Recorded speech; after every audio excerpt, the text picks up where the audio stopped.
ఉప ప్రధానులమైతాం, రాష్ట్రపతులైతాం, ఉపరాష్ట్రపతులైతాం అని చెప్పి ఇలా పాత ఇనుమ సామాన్లు అమ్మేటోళ్ళ కంటే ఎక్కువ తిరిగితిరి మొత్తం అన్ని రాష్ట్రాలు.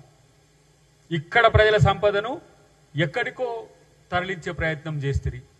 దాదాపు 25 లక్షల కోట్ల రూపాయల బడ్జెట్ను ఇవాళ అది కాదని ఇంకా 8 లక్షల కోట్ల రూపాయలు వివిధ రూపాల్లో అప్పులు తీసుకొచ్చి రాష్ట్రాన్ని అప్పుల పాలు చేస్తే ఇవాళ గాడిన పడుతున్న ఆర్థిక వ్యవస్థ చక్కగా ఉంటే ఇప్పుడు ప్రతిసారి మీకు దమ్ముంటే గిట్లాంటి సమస్యలు ప్రజలు వస్తున్న సమస్యలు ఎవరు రారు, మిమ్మల్ని కలిస్తానికి రారు. మీరు అంతా కూడా ఏంది సెలబ్రిటీ పొలిటీషియన్స్ అయినరు. మీరు ఇలా ఈ రోజు టీఆర్ఎస్ భవన్ ఓపెన్ చేసి వాళ్ళు వీళ్ళు వస్తే మాట్లాడుతుండ్రేమో వింటుర్రేమో, కానీ ఈ 9 సంవత్సరాలు ఎక్కడ పోయినరు మీరు? ఇలా నేను అంటున్న ఒక మాట, మీకు ప్రజలతోనే పట్టి ఉంటే, ప్రజల సమస్యలే పట్టి ఉంటే మీకు ఈ దుర్గతి పట్టేది కూడా కాదు కదా. ఇలా ప్రతి సందర్భంలోనూ ప్రజల్ని మీరు అవమానపరిచారు. ఇప్పుడు ఆయన అంటాడు, కేటీఆర్ ఏమంటాడు, మీరు బిర్యానీ కొరకు ఆశపడ్డారని అంటారు. బిర్యానీ కాదురా బాబు, కనీసం ప్రజాస్వామ్యాన్ని కోరుకున్నారు.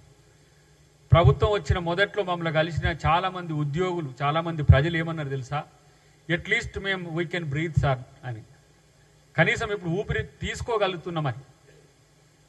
మీ కాలంలో ఒక్కలను కూడా ఇలా మీకు అరెస్టులు అంటే భయం అవుతుంది ఎందుకు? అరెస్టులు అంటే, కేసులు అంటే పిచ్చిలేస్తుంది ఎందుకు? సిగ్గుండాలి కదా. ఎందుకు కోదండరాంను అరెస్ట్ చేసిండ్రో చెప్పండి, ఎందుకు మందకృష్ణ మాదిగని అరెస్ట్ చేసిండ్రో చెప్పండి, ఎందుకు రేవంత్ రెడ్డి గారిని అరెస్ట్ చేసిండ్రో మీ దగ్గర సరైన ఉందా? నేను మురళీ ముదిరాజ్ అనే తమ్ముడు చనిపోతే, శ్రీకాంతాచారి చనిపోయిన రోజు సింబాలిక్గా చనిపోతే ఎవ్వరు కూడా క్యాంపస్కు పోవాలంటే పెద్ద నాయకులు భయపడుతున్న రోజుల్లో నేను క్యాంపస్ స్టూడెంట్, పిహెచ్డి స్టూడెంట్ని కాబట్టి అందరు పిల్లలు అడిగితే పోతే నా మీద 7 కేసులు పెట్టి జైల్లో పెట్టిండ్రు. ఎందుకు దయాకర్ను కేసు పెట్టినవు, లోపటేసినావు అని చెప్తే నీ దగ్గర సమాధానం లేదు. దాంట్లో 23 మంది కేసులో ఉంటే 3 అనేటోళ్ళు ఈ భూలోకం మీద లేరు.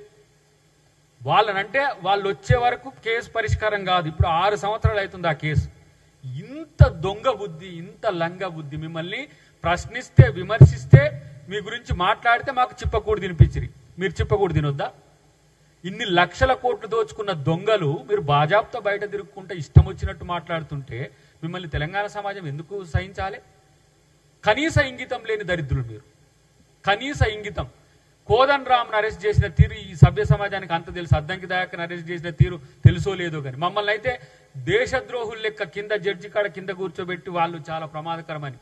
నేను ఆ రోజు పిల్లలు బాహుబలి అని చెప్పి, త్రిశూల వ్యూహం అని చెప్పి, రాళ్ళు ఒకవైపు, యాసిడ్స్ ఒకవైపు, దాడుల కోసం కర్రలు ఒకవైపు, ఈరోజు ఏదో తేల్చుకోవాలి, ఇలా మా పిల్లలు ఇట్లా చచ్చిపోతుందని చెప్పేసి వాళ్ళంటే వాళ్ళని సముదాయిస్తే, ఆ రోజు డీసీపీ సత్యనారాయణ ఉండే మమ్మల్ని తీసుకుపోయి లోపల తాళం పెట్టి మీరు ఇప్పుడు వెళ్ళకండి సార్, ఇక్కడ పరిస్థితి బాగలేదని, అదంతా ఆపరేషన్ అయిపోయినాక మమ్మల్ని బయటికి తీసుకొచ్చిన తర్వాత బయటికి వెళ్ళినాక ఉన్నాడా దయాకర్? ఉన్నాడా?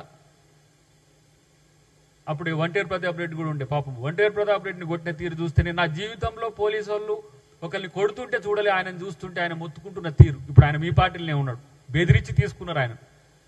మా మీద కేసులు పెట్టి ఇమ్మీడియట్గా రాత్రి తీసుకుపోయి జైల్లో పడేస్తారు. అంటే మీకు వ్యతిరేకంగా ఉంటే జైలు కూడు. ఏంటిది? మా పీసీసీగా ఉన్నప్పుడు, మా ముఖ్యమంత్రి గారు ఉన్నప్పుడు చేసింది ఏంటి? డ్రోన్స్ ఎగిరేసిండ్రు. మరి మీరు ఇలా ఎస్యూ దాని మీద కూడా డ్రోన్స్ ఎగిరేసిండు, ఏమన్నా తీసుకుపోయి అట్నే జైల్లో పెట్టినామా మేము? ఒక ఎంపీ పీసీసీ ప్రెసిడెంట్గా ఉంటే కనీసం స్పీకర్ పర్మిషన్ లేకుండా తీసుకుపోయి జైల్లో వేసి ఈరోజు ఏం చేసిరో తెలుసు. కాబట్టి మీకు చిప్పకూడంటే భయం ఉండొచ్చు కాక, ప్రజల కోసం మేము చిప్పకూడు తిన్నోళ్ళం రా బాబు. ప్రజల కోసం మేమేం నేరం చేయలే, మేమేం ఘోరం చేయలే. ఇలా మీరు ఇన్ని లక్షల కోట్ల రూపాయలు దిగమింగి సమాధానం చెప్పమంటే మీరు ఉపయోగించిన అధికారుల యొక్క అవినీతి చిట్టానే ఒక్కొక్కరి దగ్గర 200 నుంచి 500 కోట్లు, 1000 కోట్ల దాకా ఉన్నది. మరి మీరెంత తినొచ్చు ఉండొచ్చు? మీకేమైనా ప్రూఫ్ ఉందా? ఎట్లా అంటున్నారు? మీడియా వాళ్ళకి ఎట్లా తెలుసు? ఎవరు దీన్ని కథనాలు ఏమన్నారు, ఎవరు తమ్నేలు ఏమన్నారు? మరి మిమ్మల్ని ఎవరు ఏమన్నారు తమ్నేల్స్? మరి మీరేసింది కదా వెనకటికి.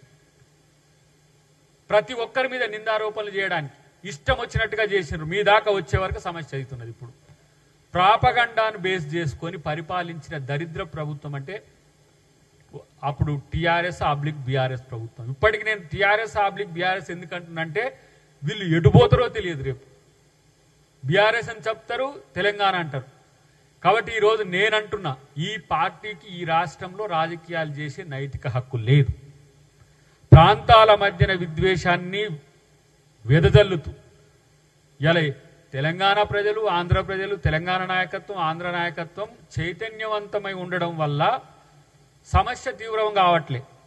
వీళ్ళు రెచ్చగొట్టుడు గతంలో చూసిండ్రు. ఆ రోజుల్లో కూడా జేఏసీలో మేము ఉన్నప్పుడు ఈయన చేసిన జాగో బాగో స్టేట్మెంట్లకు, ఈయన రెచ్చగొట్టిన ఆంధ్ర రాజకీయ నాయకుల మీద చేసిన పెత్తందారి రాజకీయాలకు మేమందరం కూడా సబటైజ్ చేసేది, దాన్ని ప్యాసిఫై చేసేది మేము, కోదండరామ్ గారు కానీ మేము జేఏసీలో ఉన్నప్పుడు. కానీ ఇప్పుడు కూడా అది నడుస్తుందంటే నడవదు. నడిస్తే మీరు కూడా చూస్తూ ఇట్లా ఉండడం అంటే అది మీ ఇష్టం.